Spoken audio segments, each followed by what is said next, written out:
we're going to take an old, cramped half bath and convert it into a much more contemporary full bath. Sure are. Walter, I'm going to use you as our easel so I can show these people what we're going to do. Show you our plan of attack. This is the bathroom that we're working with right now.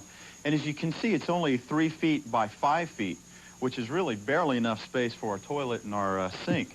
So what we're going to do to enlarge it is actually extend the bathroom into the bedroom out this way, and it'll make it 8 feet by 5 feet. That'll give us enough room for our bathtub. Well, on paper, that looks very easy, but there are literally hundreds of decisions that have to be made. Yeah. First of all, what kind of a tub are you going to use? You want a cast iron or a fiberglass? You're going to have a built-in shower, or are you going to tile the walls? Then the toilet. What kind of a toilet? Is it going to be a round one or an elongated? A regular one or water saver? Then, of course, you have to pick out your vanity. Then comes the vanity top. You know, cool down, all kinds. Yeah, we get the picture. We understand. Yeah. I'll tell you what. Why don't we do this? Since we've already made our decisions what we're going to put in the bathroom, why don't we tell everybody else and we'll take it from there. We're going to start off with the tile first. I'll show you the type of tile we're going to. This is our floor tile and our wall tile. Comes to us from Porcelain. And we picked out this design mainly so it'll match the vanity and everything else real nicely. We'll have a good color scheme. Now, as far as the vanity is concerned, we're using a vanity made by Yorktown. Now, if you watched our show a few months ago, we redid a whole kitchen and we used the Yorktown cabinets. They turned out beautifully. Yeah, excellent. Now, this is a finish we're going to use, which is called a champagne finish. And this is pickled maple, right? Yeah, it's made out of pickled maple, and it turns out beautifully. Then for our vanity top, we're going to use a product called Avenite. Now, this is rose quartz for the actual top and the white for the bowl, but they are molded into one piece, so there's not even a seam in it. We also decided to go with a cast iron tub and a 2-piece toilet, both in white from Kohler, and that'll really set off our bathroom. Now, eventually, this room here is going to become a guest bedroom, so it makes a lot more sense to have a full bath here rather than just a half bath. And as you can see, we've got a very small bathroom here, so we're going to extend this wall out into the bedroom so we'll have room enough for a tub. Well, the first thing we're going to do is to remove this wall. Then we can get at the fixtures a lot easier.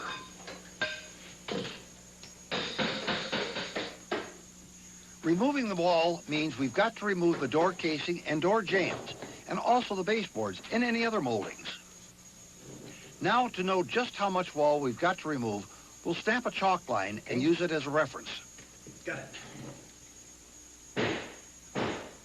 Now we can bust through the wall and start to remove some of the old wall covering. We're checking for any pipes and wires that run through the wall because we're going to be using a reciprocating saw to cut the rest of the wall away.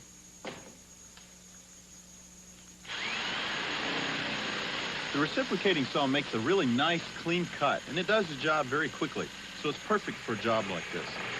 It's also perfect for sawing studs in half because it doesn't bind the wood. Walter. When we cut through the studs, all the pieces can be pulled away from the ceiling and the floor. Well, now that we've got this wall out, it's really opened up the bathrooms, given us plenty of room to work on taking out our fixtures. We can address this window, then redesign our bathroom. First off, we'll remove the toilet. Now, don't forget to turn your water supply off and flush all of the water out of the toilet, or you'll create quite a mess. Removing the sink is simple enough. You just have to disconnect the drain pipe and water lines, and then break the sink seal with the wall. It'll come right out. You've seen us do this a number of times before, taking out a window, using a block of wood and a hammer. Now, I know it looks easy, but you've got to be very careful. Can you get the top? Boy, Tony, this plaster sure makes a mess, doesn't it? Yeah, it does, doesn't it? We always like making a mess. Now, seriously, though, now that we've got all of our plaster down off the wall, it's given us a good chance to take a look at our work and what we've got to do. Originally, we were going to leave the plaster up here on the ceiling, but now we've decided to go ahead and just pull it all down since we've got everything else down. Well, since our new bathroom is going to extend way out to here, and also we're going to have water lines coming up through this wall, we had to take all the plaster off of this wall, too. You know, Walter, looking at this floor, I just got to thinking, what are we going to do? We got hardwood out here. We've got tile in there. Are we going to lay over it? Do you want to pull all this stuff up? What do you want to do? No, Tony's got a good point there. If you ever run into a situation like this where you've got two kinds of floor and you want to put something new down on top of it, if you do, you're going to end up with some kind of a little step, which is not very good. So I guess, Tony, the best thing to do is go ahead and take this floor all out and start right from scratch. I'll let you do that, Walter. Thank you. We used a circular saw to cut the area of the floor that's got to be removed. And now it's just a matter of prying up the old floorboards. Well, now with our hardwood floor up, it's time to go ahead and start framing in our walls for our new bathroom. First thing we've got to do, though, is build a T here. That'll give us something to anchor our new wall into. First thing I've done, if you'll notice, I've put some 2x2s up here. That'll give us something to nail our first stud into. Now behind this, you want to make some insulation. Make sure that's well insulated. Then our second stud, when it goes into place, we'll finish up our T. And like I said, this will give us something that we can nail our first stud into to create our wall. Also, it gives us a nice little lip here, make a corner for our drywall. Walter's doing basically the same thing that I did, but his is a little bit different. Yes, I'm doing the same type of corner over here that Tony just did, except that when this house was originally built, this particular wall was built with 2x6s rather than 2x4s. So my first piece going in here has to be a 2x6. Put that in place. Then I can put a 2x4 along here, and all the rest of the studs then will be 2x4s. Use them in the standard way. Tony, you got the rest of those studs? Yeah. Instead of building our new walls in place, we decided to build them laying flat on the floor. This way, we'll have an easier time of nailing the parts together. And when we're done, we'll just have to coax it into place. How come I got to do all the heavy work? Why? That's what you're here for. Oh. Thanks. All right.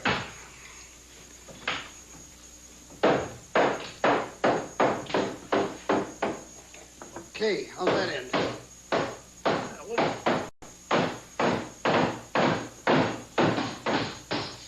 Well, get this last nail in there.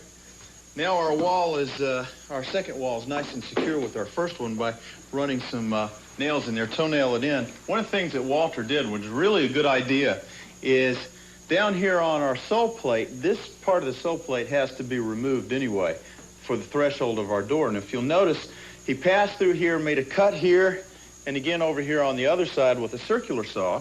So now all I've got to do is make a light cut with our reciprocating saw, and we'll cut this out of the way. We're covering our floor with two pieces of plywood. One 3/4 of an inch thick that we've already put down with screws. And this sheet, a 1/4 inch plywood that we're gluing into place. Now this is going to bring our floor up to the level of the rest of the room, not to mention make this floor nice and sturdy. There we go. Dance for us, Walter. Yeah. There. There. Well, after Walter and I laid our plywood floor, we went ahead, took some time, let our plumbers come in, run our plumbing, and also called the electrician so he could do our wiring. We also came in and blocked out this window. Yeah, now, the electrical and plumbing is something that a lot of do-it-yourselfers can do for themselves. But if you don't feel comfortable with it or you don't know your way all around it, be sure and call in an expert to do it. And make sure it's done according to your local code. And be safe. Well, the next thing we need to do is go ahead and prepare for our bathtub. Before we do that, we've got to put some blocking around the back here. So you want to go ahead and do that? That's the next step. The blocking is nothing more than a few 2x4s nailed between wall studs at the height of our bathtub. You able to get yours in, Walter? Up just a tad. There, that's good. Okay? Now, on those blocks, we'll nail a ledger board, which will support the back edge of the tub. Oh, man. Okay. That's got it, I think, Tony. That thing weighs a ton. Well, you see, Tony and I finally got our tub in place. A little bit heavy, isn't it? Yeah, it is. And we've also put insulation on our walls. Now, not only on our outside walls, but also on the inside walls. Well, this will serve two purposes. First of all, on chilly mornings, this room will be a lot easier to warm up, and it will make this room pretty soundproof. Since we're putting tile against our walls, we chose a enamel-coated cast iron tub from Kohler. What do we have next? Well, our next step is to go ahead and cover our walls. All right, nice. Let's get with it. Because this is a tub and shower, we're using Durarock wallboard here because it's water resistant. Now, it hangs just like normal drywall, but it does have a special tape that's used to cover the seams, and we'll show you that a little later. Oh, that looks good. Got yours in? Yep. Well, away from the tub, we've just put up a regular drywall. We've got this last sheet in. All we got to do, once we get this screwed in, is go over our seams with mud, and that's it. Now we're ready to go ahead and put the tile around our bathtub. Let me show you the tile that we're going to be putting in. It's from Porcelain, and actually it's an oversized tile. It's 8 inches by 12 inches, which is really going to make our job go a lot faster, a lot easier, since we're not working with a smaller 4x4 tile. Okay, now these are the bullnose pieces that we're going to use along with that. Now these will go all along the outer edge. Let me have one piece of that, Tony. There you go. Fine, thank you. Now these tiles are actually going to be put in an upright position, and then the bullnose will go along like this. Now we're only going to be putting the tile in the bathtub area here, not in the rest of the bathroom. But I think it's going to make a real pretty pattern. To get started laying the tile, we've got to draw a level guideline that we'll use to set all of our tile to. Now here's that tape I was telling you about earlier. It's a mesh tape that has an adhesive on the back to hold it into place. Mastic is then forced through the tape to seal the joint and cover the tape up. To lay the tile, a bed of mastic has to be spread out on the wall. Now the mastic is ridged from notches in a trowel used to spread it out. When the bed's laid down, the tiles are just pressed into the mastic following our level line.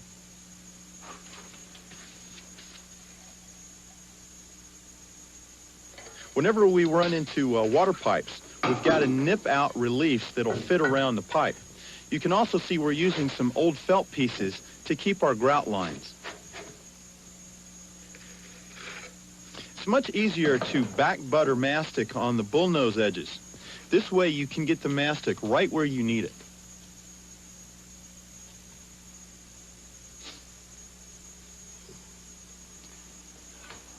Well, these are the tile that we're going to use on our floor in here. Now these are slightly oversized. They're 12.5 by 12.5 inches. And they're slightly textured on the top so that they won't be too slippery when they're wet. Now whenever we set out tile, we always want to make a dry run first so we know how our tile is going to fit in our area. And we've decided that we want a full tile over there in front of the tub, another full tile here in front of the door. So that's the way we set it up. Now behind me here is going to be the vanity. So if there's just a partial piece under that, it won't make much difference. Also back here, the door is going to come, and most of that will be behind the door, and there'll be just a small piece back there. But you'll hardly even see that. So the first thing we want to do now is strike a chalk line right along this edge of this tile here, so that when we take our tile up, we'll know exactly where the first piece goes. You lay floor tile just like wall tile, with the tile pieces pressed into a mastic that's notched with a trowel. Again, you want to follow your layout line here.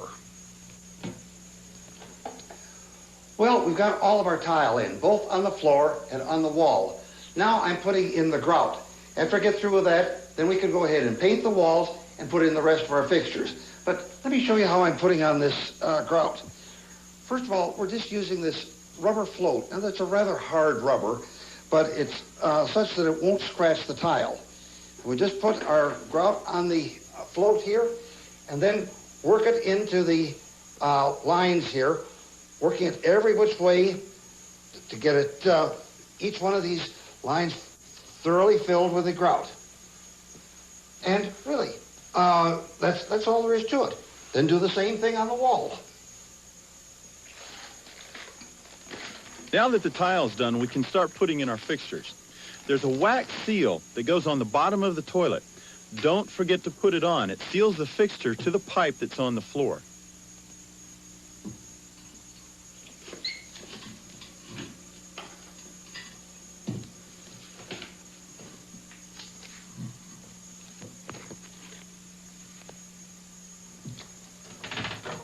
Well, this is our Vanity. It came from Yorktown, and you can see the reason why we picked this particular one out. The stain of the wood matches perfect with our tile. We've already pre-marked and pre-drilled where our studs are, so Walter is going to go ahead and start screwing this in. Okay. There you go. Now we're ready to put it in our vanity top. Now we're using a special solid material top called Vanity. Now as you can see, we're putting this down strictly with caulk material, no screws at all. A word of advice, if you ever want to put one of these in, have it installed by a qualified Vanity installer. Don't try to do it yourself. Okay, you got all your caulk down? Got it. Good. Let's lift this up, put her in place. Another little tip. Make things a little bit easier for yourself. Put your faucets and things on before you try to install it. Then you don't have to climb under your cabinets to do it. Oh, that looks good. See it? Mm-hmm. And after installing our mirror and light fixture, our bathroom is done. You know, it's amazing, Walter. We took a bathroom that was pretty much a hole in the wall and made something this elaborate. I think it's really nice.